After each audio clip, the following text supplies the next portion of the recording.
Hello, Wake Up New Zealand, Kara Saker speaking. Well, lots of people are talking about the LGBTQ1, etc. They're talking about puberty blockers, about chest binding, about young boys wanting their testicles removed, etc. But this time, I just want to talk about how all this is happening and what has been found in very important investigations as to what's happening worldwide or who's instigating this, etc. So we need to know the cause before we can find the solution. And there are solutions there because we need a government that is acting for the people and run for the people. Now, all the politicians in Parliament know what I am about to tell you. So just bear with me while I go over this. The fact is, children worldwide are being seriously targeted and they are in danger. In our country, our children are seriously in danger. And those politicians behind those closed doors of parliaments, every one of them know this, and not one of them are speaking out. So they are being targeted intentionally, internationally, globally.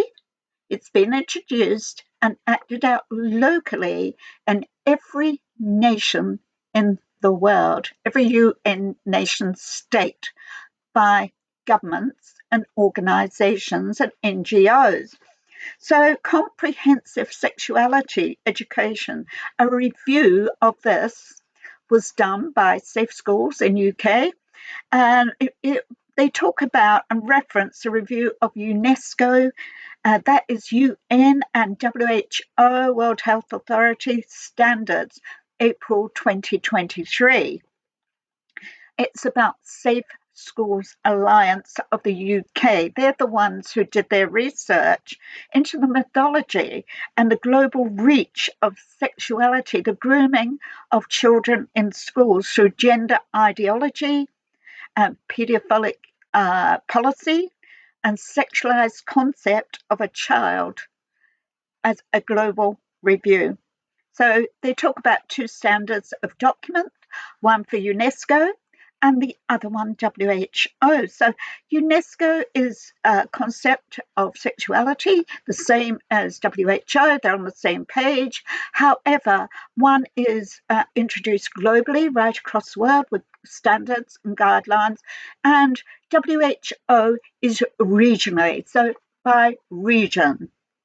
So this is completely compatible with the queer theory entrenched into schools' classrooms worldwide. So this is not about keeping children safe. There's none of that. There's no keeping children safe approach. It's all about putting children hugely at risk of sexual abuse, sexual exploitation, and within the classroom and beyond the classroom. So WHO and UNESCO standards guidelines depend on unquestioning acceptance that children are sexual from birth.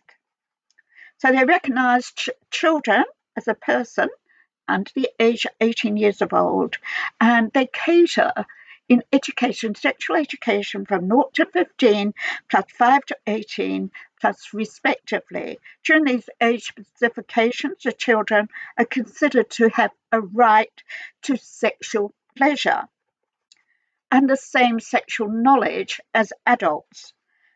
Referring to children as asexual rights, presents as the rights to prevent ill health, therefore. So when they talk about sexual rights, what they're saying is the rights to prevent ill health, therefore protection from abuse. And that's what they're using to implement this. So the UN sexuality education is intended to influence the child's development, personality, social interactions, sexual behaviours, as it's embedded with gender ideology, with a view that a body modification in children's sexuality education from their earliest years. So from the earliest years, they are sexual. They are sexually active. They say this is a justification for providing sexuality education from birth, from birth, from the moment a child is born. So it is recommended with the use of matrices which adopt an iterative approach to repeated layer and consultate sexual knowledge, attitudes, skills, and experience through the child's life.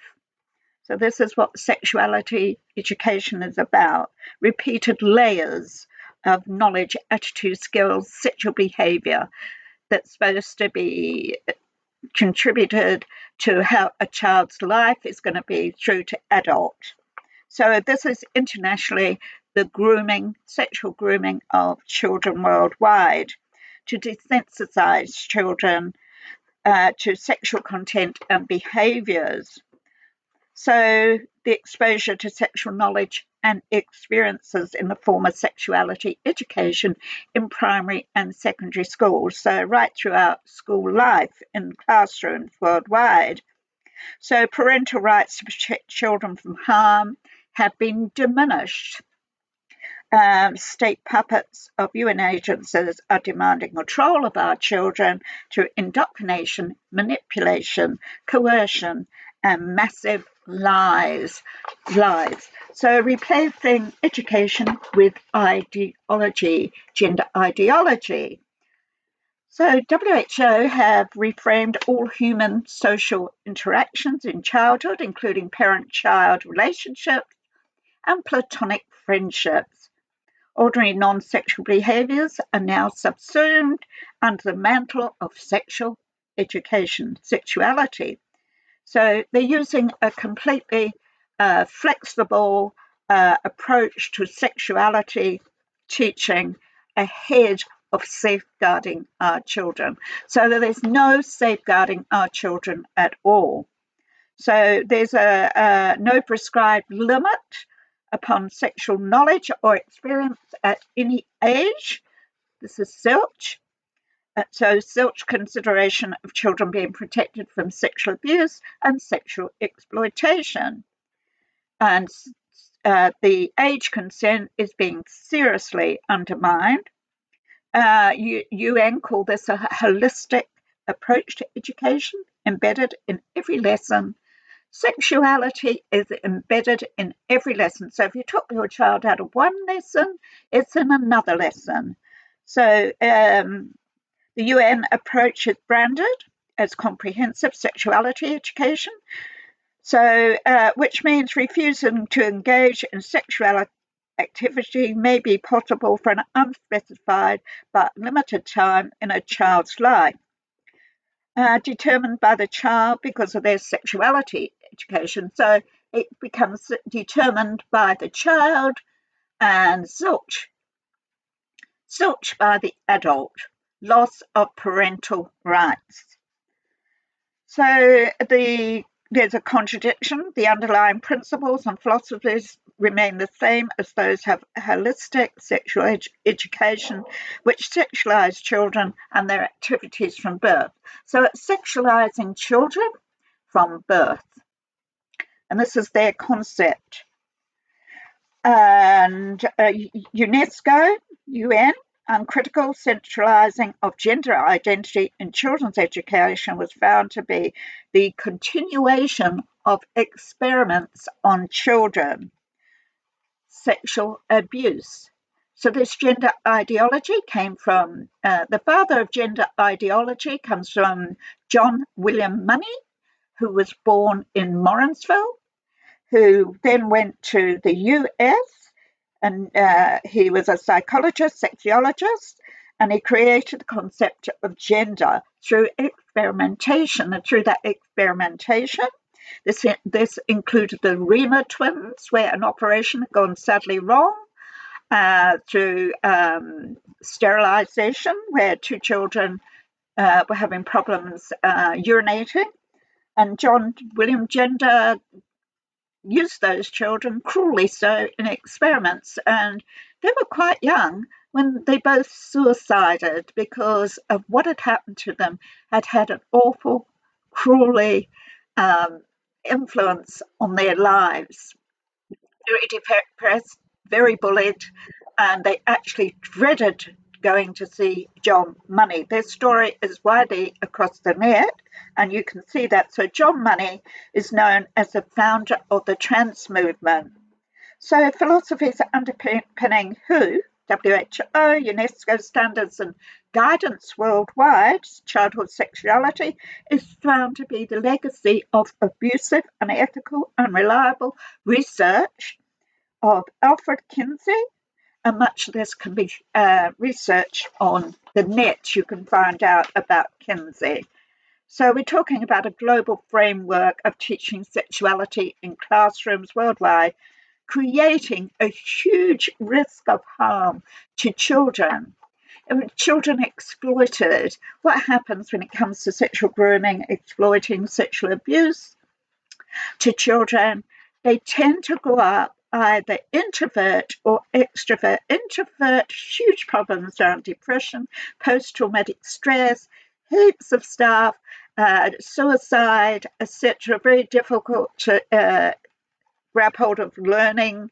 It's very, very demanding on your emotions. So they can't advance in their lives. It's very harmful. So that's physically, mentally, emotionally, right across the board. So when you've got extrovert, you're more likely to have those that act out sexually, inappropriately, criminally.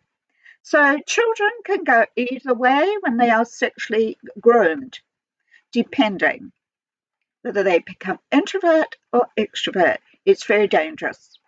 So we're talking about guidelines for sexual education. In 2018, WHO collaborators, they collaborated with International Parenthood to research the status of sexual education across 53 WHO member organisations.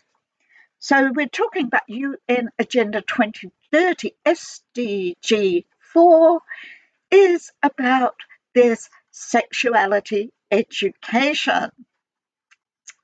So CSE education to ensure inclusive, equitable, quality education, promote lifelong learning opportunities for all.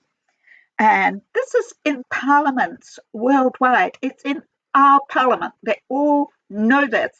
This has come from UNESCO, and these are the masking words, and they know it. So children's exposure to graphic and ideological extremist material is part of the sexuality education curriculum in schools. This is corrupted, politicized in favor of unscientific, contentious beliefs about sex, sexuality, and gender. Children are being lied to. They are being sexually groomed. They are being politicized. So the international influence of the UN standards cannot be underestimated. So I urge New Zealanders to actually look at this. I mean, we're looking at puberty blockers and all this. Yes, that's happening. But this is how it's being played out.